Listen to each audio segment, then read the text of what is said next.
Hello, everyone, and welcome to the Easy English Bible Study Podcast.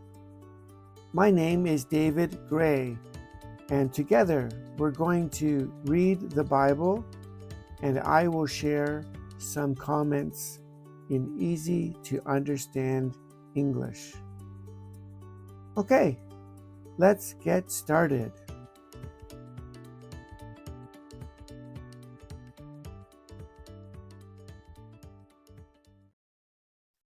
Well, welcome again.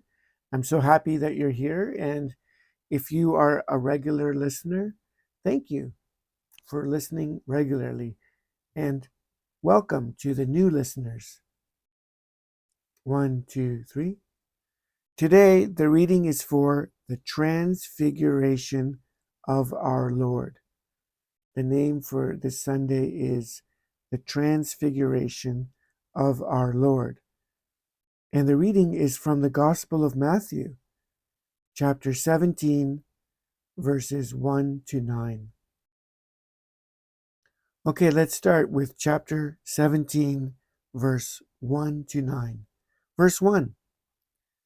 After 6 days, Jesus took with him Peter, James, and John, and the brother of James, and led them up a high mountain by themselves.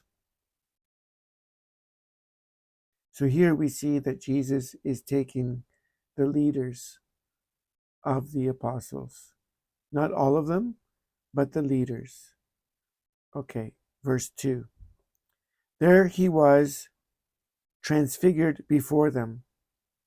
His face shone like the sun, and his clothes became as white as the light. So Jesus is so beautiful. In his beautiful nature, we see his spiritual beauty. His true nature is shining through. His brightness, his glory, the greatness of Jesus, it is shown. We can see it. Okay, there's a change so that we can see, or so that they could see his greatness. This is why we use the word transfiguration, transfigured. Okay, verse 3. Just then there appeared before them Moses and Elijah talking with Jesus. Okay, Moses and Elijah are from the Old Testament. Wow. And now they are here with Jesus. These are like the big stars of the Bible, right? The famous people of the Bible are all together in one place. Moses, he represents the law. Moses represents the law. Elijah represents the prophets of the Old Testament.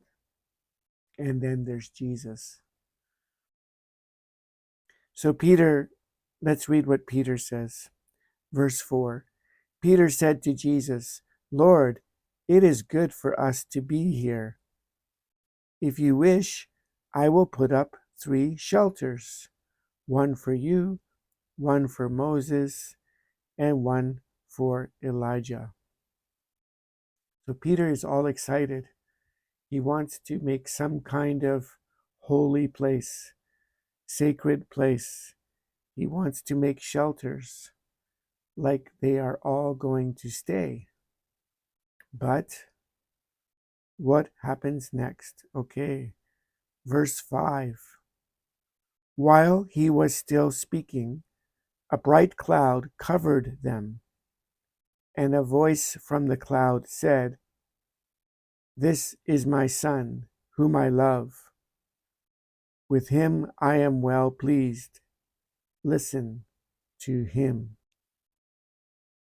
Okay, we notice that God the Father says the same words that he said at the baptism. Remember, we heard this in our previous podcast. The Father says, "This is my Son, whom I love. With him I am well pleased." And then the new words are, "Listen to him." Verse 6. When the disciples heard this, they fell face down to the ground, terrified. Terrified means they were very scared. God's voice must have been very powerful. Verse 7. But Jesus came and touched them. "Get up," he said. "Don't be afraid." Verse 8.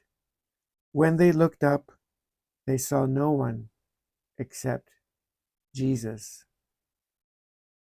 So here we see that it's not like Elijah and Moses and Jesus are equal. They're not equal. Moses and Elijah are gone. They are important. Jesus came to fulfill the law, but the law Jesus is fulfilling. Jesus is doing the prophecies from Elijah and the other prophets. All of these prophecies point to Jesus. When it's all finished, they are gone. Only Jesus is there. Jesus is the Son of God, and God is so happy about him. And he says, "Listen to him." This gives authority to Jesus.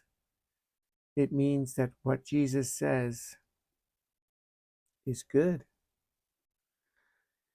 And they were afraid, and Jesus touched them and said, "Don't be afraid." Okay. Verse 9. As they were coming down the mountain, Jesus instructed them, "Don't tell anyone what you have seen until the Son of Man has been raised from the dead."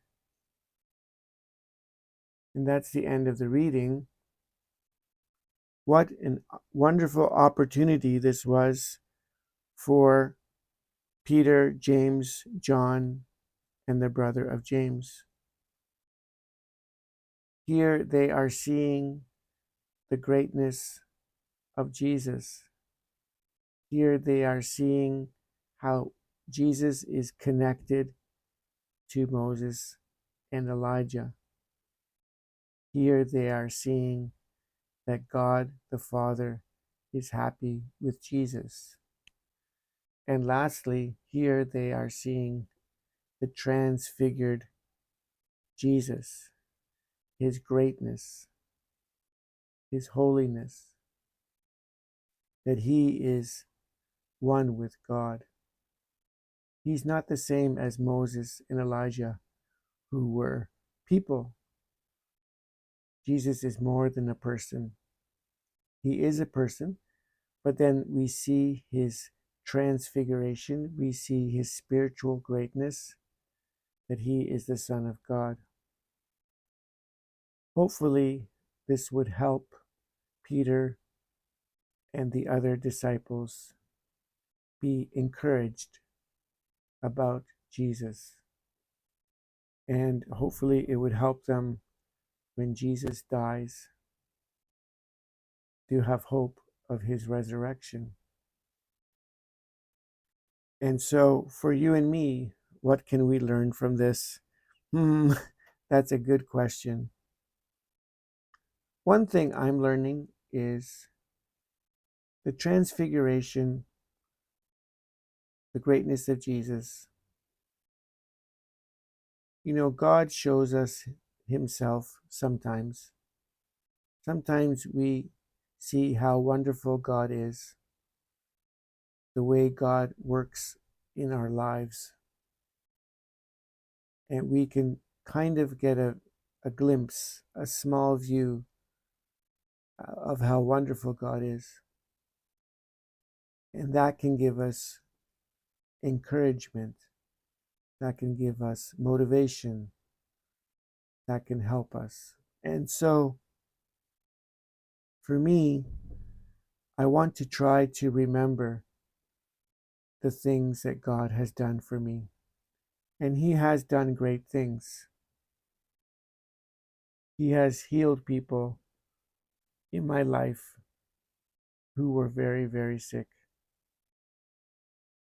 And it's important to remember these great things that God does in our lives, because we forget. And then later, if there's a problem, we forget how great He is. The apostles, including Peter, they did forget to trust in Jesus completely when He was on trial before Pilate, when He was killed on the cross. They panicked. So we can try not to panic when we have difficult things in our lives. We can try to remember the greatness of God and let that be a light in our life. Wow, that was a long comment. I'm sorry if that was too long, but I hope it was helpful for you. And that's the end of today's reading. So God bless you, and let Him be with you this week and for this year.